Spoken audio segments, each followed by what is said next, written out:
Քրեական հեղինակություն համարվող Ռուստամ Ստեփանյանը հանրությանը հայտնի որպես Չաղ Ռուստամ, 1 ժամով դուրս է բերվել մեկուսարանից, մասնակցելու իր հոր հոգեհանգստին։ Ոչ 3 օր, ոչ ամբողջ արարողությանը մասնակցելու իրավունք, այլ ընդամենը 1 ժամ։ Միաժամանակ մեկ այլ փաստ, որը ավելի ծանր է հնչում, սպանությունից անցել է արդեն 7 օր, սակայն մինչ այս պահը պաշտոնապես ձերբակալվածներ չկան, եւ հենց այստեղ է սկսվում պատմության ամենավտանգավոր հատվածը։ Ըստ հրապարակված տեղեկությունների, Ռուստամ Ստեփանյանի պաշտպանական թիմը միջնորդություն է ներկայացրել իրավապահներին, թույլատրելու, որ նա 3 օր մասնակցի իր հոր հոգեհանգստին եւ հուղարկավորությանը, սակայն թույլտվությունը սահմանափակվել է ընդամենը 1 ժամով։ Այս որոշումը կայացվել է անվտանգության խիստ վերահսկողության պայմաններում։ Ռուստամ Ստեփանյանը ազգային անվտանգության ծառայության մեկուսարանից դուրս է բերվել, ուղեկցվել եւ վերադարձվել առանց որևէ արտառոս միջադեպի։ Սակայն հանրային հետաքրքրությունը կենտրոնացած չէ միայն այդ 1 ժամի վրա, ավելի լուրջ հարց է առաջանում մեկ այլ ուղղությամբ. ինչու 7 օր անց սպանության գործով դեռևս ձերբակալվածներ չկան։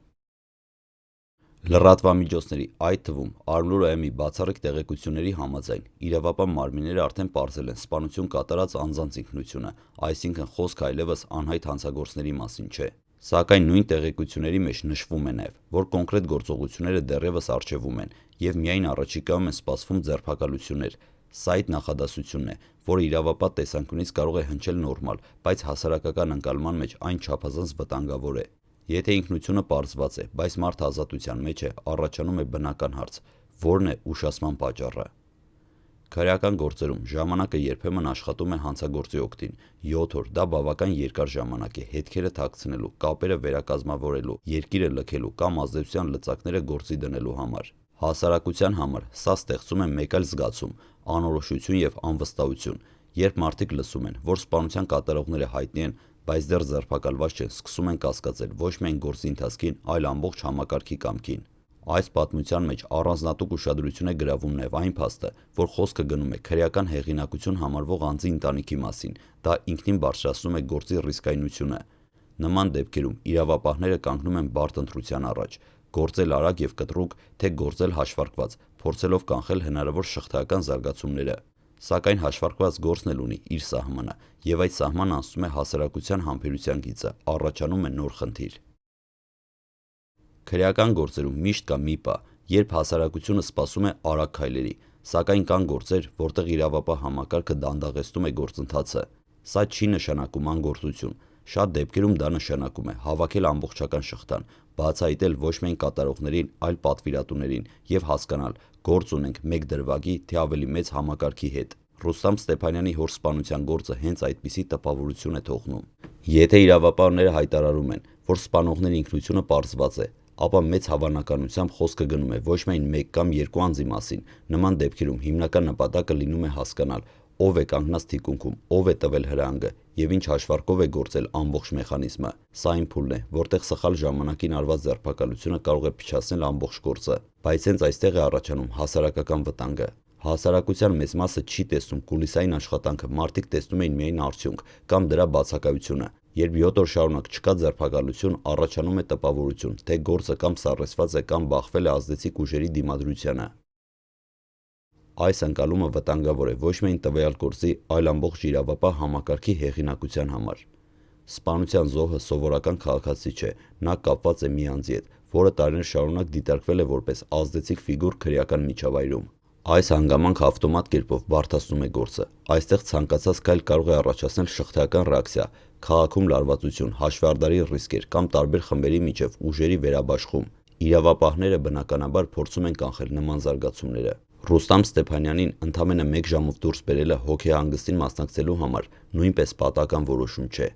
Սա միաժամանակ 2 ուղերձ է պարունակում։ Առաջինը՝ օրենքը գործում է եւ արտոնություններ չկան։ Երկրորդը՝ համակարգը գիտակցում է իրավիճակի զգայունությունը եւ չի ցանկանում ավելորդ ռիսկեր։ Այս 1 ժամը դարձավ լուռ, բայց շատ խոսուն դրվագ։ Իրավապահ մարմինների լռությունը երբեմն ավելի շատ բան է ասում, քան բարձրաձայն հայտարարությունները։ Այն ցույց է տալիս, որ գործը գտնվում է այնպիսի փուլում, որտեղ յուրաքանչյուր արտոց կարող է վնասել։ Սակայն որքան երկար է այդ լռությունը, այնքան ավելի շատ հարցեր են առաջանում, եւ հենց այդ հարցերն են դառնում սոցիալական ցանցերի, փողոցային խոսակցությունների եւ կուլիսային լուրերի սնունդ։ Ցանկացած աղմկարույց սպանության գործ ունի մի փուլ, որը համարվում է ամենավտանգավորը։ Դա ոչ թե հանցագործության պահն է, այլ դրան հաջորդող լռությունը։ Երբ բոլորը գիտեն, որ ինքնությունները պարզված են, բայց դեռ քայլեր չկան, սկսվում է անկառավարելի փուլը։ Այդ պահին տարբեր կողմեր սկսում են շարժվել, ոմանք փորձում են թաքցնել հետքերը, ոմանք ազդել վկաների վրա, ոմանք էլ նախապատրաստվել հնարավոր հակազդեցության։ Արտակուստ կարող է թվալ, թե իրավապահները ժամանակ են ձգում, բայց իրականում սա այն պահն է, երբ նրանք փորձում են մեկ քայլով փակել մի քանի հարց։ Ոչ միայն ով է սպանել, այլ նաև ինչու հենց հիմա, ում էր ձեռնտու եւ ամենակարևորը, արդյոք սա վերջն է, թե սկիզբը։ Եթե այս հարցերը չստանան հստակ պատասխաններ, գործը կարող է կրկնվել այլ վայրում, այլ անուններով։ Նման դեպքերում միշտ ազդում է քրեական միջավայրի վրա։ Սպանությունը ոչ միայն ֆիզիկական կորուստ է, այլ ազդանշան։ Այն ցույց է տալիս, որ կան չլուծված հակասություններ կամ խախտված պայմանավորվածություններ, կամ նոր խաղացողներ, որոնք փորձում են ուժ ցույց տալ։ Եվ հենց այս փուլում իրավապահները փորձում են հասկանալ, ով է շահում լարվածությունից։ Այս պատմությունը վաղուց դադարել է լինել միայն մեկ ընտանիքի ողբերգություն, այն վերածվել է փորձաքարի ամբողջ իրավական համակարգի համար։ Այստեղ հարցը միայն այն չէ, թե ով է սեղմել ձգանը, հարցը այն է, կարող է պատմությունը նման իրավիճակում գործել արագ, հստակ եւ առանց երկակի չափանիշների, քանի դեռ պատասխան չկա, կասկածները խորանում են։ Ժամանակ այնպիսի գործերում աշխատում է բոլորի դեմ, ոչ միայն զոհի ընտանիքի, այլ նաև իրավապահների։ Յուրաքանչյուր անցնող օր նվազեցնում է վստահությունը, յուրաքանչյուր լռություն սկսում է մեկնաբանվել։ Երբ հանրությունը տեսնում է, որ գործը կա, անունները կան, բայց գործողությունները դեռ սպասման փուլում են, սկսում է ձևավորվել ամենավտանգավոր զգացումը՝ անորոշությունը։ Ռուստամ Ստեփանյանին մեկ ժամով դուրս բերելու փաստը իրավական առումով կարող է ընկալվել որպես ընթացակարգային որոշում, բայց հանրային ընկալման մեջ այն ստացավ այլ իմաստ։ Մարդիկ դա ընկալեցին որպես բացառություն, որպես իրավիճակի լռության մեջ ընդունում եւ միաժամանակ որպես չասված ուղերձ, որ գործը դեռ փակ չէ։ Սա է այն նրբությունը, որը հաճախ անտեսվում է։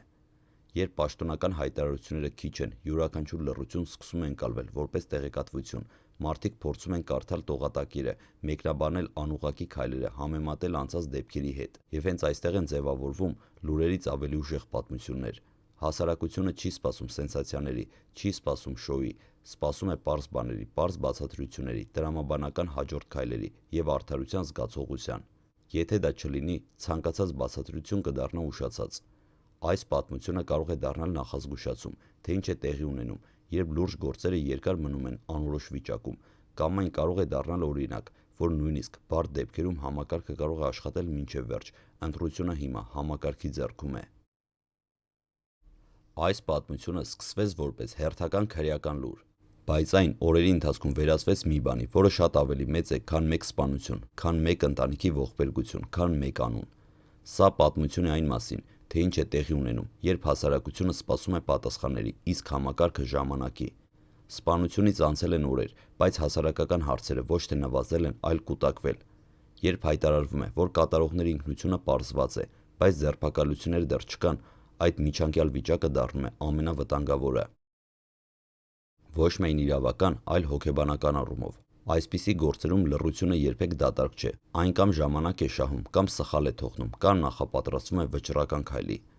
Այս պատմությունը կարող է ունենալ երկու ավարտ, կամ այն կավարտվի հստակ պատասխաններով, կոնկրետ անուններով եւ գործողություններով, որոնք կփակեն հարցերը, կամ այն կդառնա հերթական օրինակ, որ որոշ գործեր երկար մնում են կիսատ, իսկ լռությունը դառնում է սովորական։ Բայց կա մի բան, որը հստակ է արդեն հիմա։ Հասարակությունը հետևում է, հիշում է եւ սպասում է ոչ թե խոսքերի, այլ քայլերի։ Քանի դեռ այդ քայլերը չեն արվել, այս պատմությունը չի ավարտվել։ Այն ընդամենը սպասում է իր իրական շարունակությանը։